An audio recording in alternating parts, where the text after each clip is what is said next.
Y en este miércoles hablamos de nutrición con la nutricionista que tenemos aquí en Elche 7 Televisión, con Victoria Góngora. Muy buenas tardes, Victoria. Buenas tardes, Jessica. Bueno, vamos a hablar hoy de la alimentación para cuidarnos, para prevenir también el cáncer de colon, porque dentro de unos días es el Día Mundial, ¿no?, del Cáncer de Colon. Así es, el próximo día 31 de marzo es el Día Mundial del Cáncer de Colon y creo que es un tema muy importante que hablemos porque los nuevos casos de colon pues van en auge y sobre todo también en gente joven, entonces son cosas que tenemos que empezar a divulgar.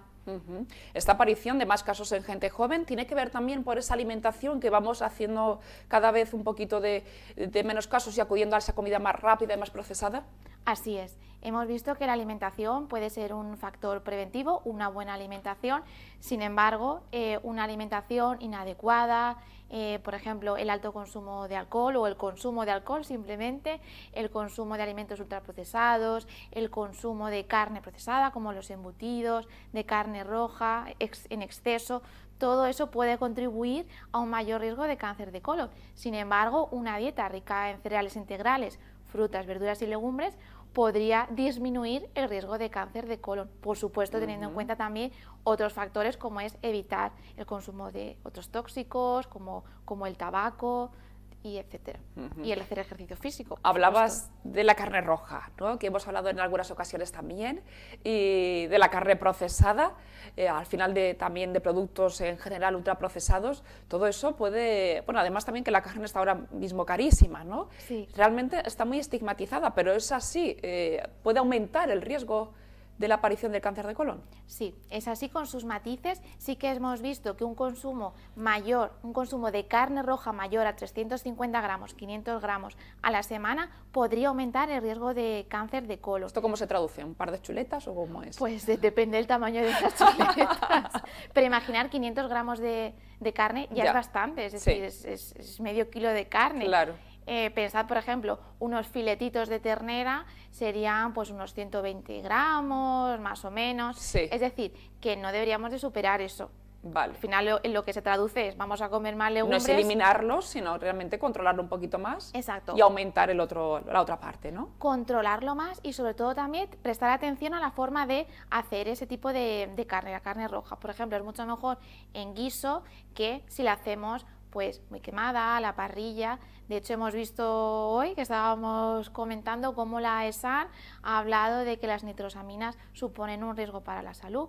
Ha salido un nuevo informe y estos son compuestos que se generan, por ejemplo, cuando hacemos las carnes, cuando añadimos pues eso, algunos compuestos como son estos, cómo podrían perjudicar nuestra salud y aumentar el riesgo de cáncer. Estas nitrosaminas entonces se encuentran en productos procesados. Estas nitrosaminas se encuentran, por ejemplo, sobre todo en las carnes rojas y en procesados cárnicos. También hay otros alimentos en donde las podemos encontrar, por ejemplo, en algunos pescados. Habría que ver un poco el informe con más detenimiento que salió ayer, a ver cómo va a influir todo esto, porque esto viene al final de la EFSA, ¿no?, de la Autoridad Europea, de la Unión Europea, y España, al final la ESA, pues nos lo tradujo básicamente ayer. A ver qué tal. Y en esa buena alimentación que debemos de tener para prevenir también el cáncer de colon, entre otras enfermedades, la fibra, por ejemplo, podría ser un buen aliado. Sí, la fibra desde luego que es muy buen aliado. Si pensamos, por ejemplo, en dónde encontramos la fibra, ya vemos que es frutas, verduras, cereales integrales, legumbres, ya sabemos que esto disminuye el riesgo de cáncer de colon y de otras enfermedades crónicas no transmisibles y por supuesto también la fibra, por ejemplo, tiene un gran papel a la hora de regular los hábitos intestinales, hace que el bolo fecal esté menos tiempo, digamos, en tránsito, que vaya antes a donde tiene que ir y además ejerce un papel muy beneficioso sobre nuestra microbiota, es decir, sobre esas bacterias intestinales que todos tenemos en gran proporción y que queremos tener bacterias intestinales que sean beneficiosas. Podemos tener tanto beneficiosas como más perjudiciales. Y todo lo que sea alimentos ricos en fibra, digamos que es comida, es un festín para esas bacterias. En este caso, porque hablamos de prevenir, la fibra un buen aliado, pero si hablamos de ya después de un postcirugía de cáncer de colon, La fibra en este caso, ¿cómo deberíamos de consumirla y en qué tipo de cantidades? Pues aquí con cuidado, aquí depende muchísimo de la tolerancia que esa persona después de la cirugía vaya a tener a la fibra y también del tipo de fibra, porque por ejemplo la fibra insoluble que se encontraría por ejemplo en la piel de frutas, verduras y cereales integrales, Sí. pues quizás si tenemos una diarrea después de una cirugía aquí no nos interesa, o si tenemos algún tipo de ostomía por la cirugía, que claro hay que ver pues eso, que las deposiciones no tengan un olor muy desagradable.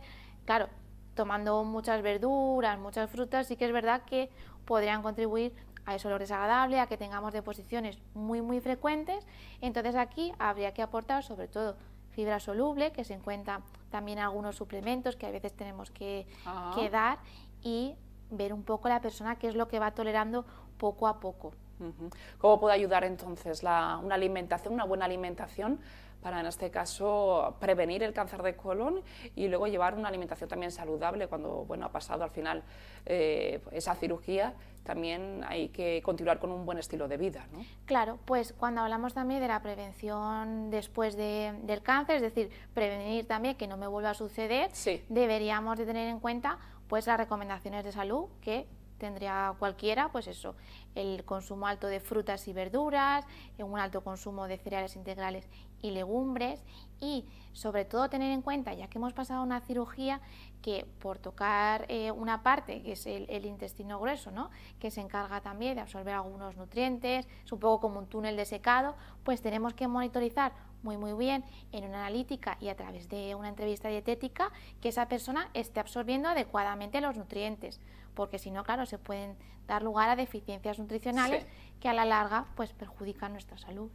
Son momentos cruciales, ¿no?, a tener en cuenta si realmente se está absorbiendo todas esas vitaminas correctamente. Exactamente, porque si no estamos comiendo, pero claro, no nos está llegando la comida a nuestras células donde nos tiene que llegar, estamos teniendo muchas pérdidas y deteriorando nuestra calidad de vida, que es muy importante. Y Victoria, ¿qué pasa con nuestros estilos de vida saludables? ¿Realmente no sabemos aplicar esos productos realmente saludables para nuestra salud y para la alimentación en recetas ricas?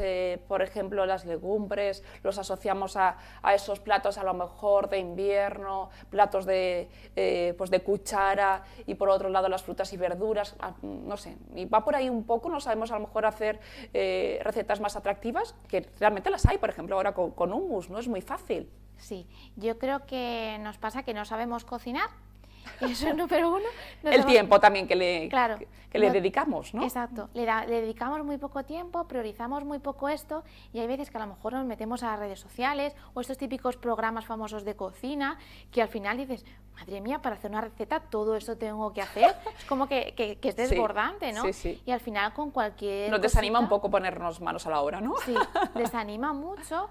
Y realmente, si tú tienes buenos ingredientes en casa, si tú tienes, por ejemplo, verduras, frutas, aunque sean ultracongeladas, por ejemplo, porque no te ha dado tiempo de ir a comprar, que siempre tengas ahí algo de reserva, o algo, pues eso, enlatado, o como pueden ser legumbres en un bote, ¿no?, de vidrio. Con ese tipo de recursos podemos hacer recetas muy fáciles. Una ensalada de legumbres, abrimos una bolsa, ponemos, digamos, los brotes verdes, por ejemplo, ponemos unos tomates cherry, añadimos unas legumbres en conserva y, oye, tenemos un plato muy bueno, muy rico, y podemos añadir, ahora que tenemos, pues eso, cada vez más verdura que nos gusta, ¿no?, de verano, que si pepinos, y tal, todo esto lo podemos añadir. Y sobre todo, pensemos que las recetas no tienen por qué ser difíciles, ni tienen por qué ser aburridas, ni tienen por qué ser pues algo desagradable. Tenemos que aportar mucho color. Cuanto más color tenga nuestro plato, más señal de que hay más nutrientes, que son los llamados unos compuestos que se llaman fitoquímicos. Esto va con el color también. Exactamente. Por eso tenemos que llenar nuestros platos de color. Por ejemplo, imagínate, en una ensalada podemos añadir colores morados, ricos en antiocianinas. ¿Remolacha, por ejemplo? Por ejemplo, remolacha. Incluso podemos pensar en añadir fruta, como puedan ser. Eso te iba a preguntar, también fruta y verdura a la misma vez, ¿no? Claro, claro. La piña, la manzana, cada vez se utiliza más en las ensaladas, ¿no? Sí, incluso algo tan simple como unos arándanos, que ya vienen envasados, echas un puñadito, los lavas bien y ya tienes una receta muy completa. ¿Frutos secos también, por ejemplo? Claro, también podemos añadir esas grasas saludables, un buen chorrito de aceite de oliva, unos frutos secos picados, unas semillas por encima. No tiene que ser difícil, no tenemos siempre por qué pensar en esos guisos que hacíamos antiguamente, que durábamos horas, horas y horas. Y si los hacemos, pues los podemos hacer en gran cantidad para después guardarlos. Eso es, para guardarlos. Claro, no tiene que ser difícil, tiene que estar rico y al final tiene que ser algo que te guste, pero para eso tenemos que planificar, es clave. Si no planificamos, si no hacemos esa buena compra, si hay veces que escuchamos cosas por ahí que pensamos, no, es que las legumbres... Comer saludable es caro, ¿no? Claro, por ejemplo. Comer saludable es caro, o las legumbres en conserva no, porque tienen no sé qué aditivo y eso es perjudicial.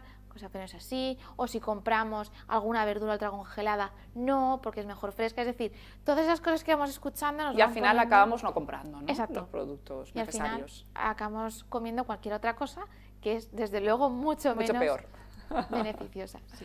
Bueno, pues al final tenemos que recaer en la buena alimentación porque es nuestra salud, es nuestro futuro y tenemos que sacar un poquito de tiempo. Como bien ha dicho Victoria, dejar un poquito de lado a lo mejor las redes sociales y dedicar esos minutos bien pues a organizarnos la vida, que no pasa nada. Victoria Góngora, muchísimas gracias por estar con nosotros. Gracias a ti, Jessica. Vamos a hacer nosotros una pequeñita pausa y volvemos enseguida aquí en Viva la Gente.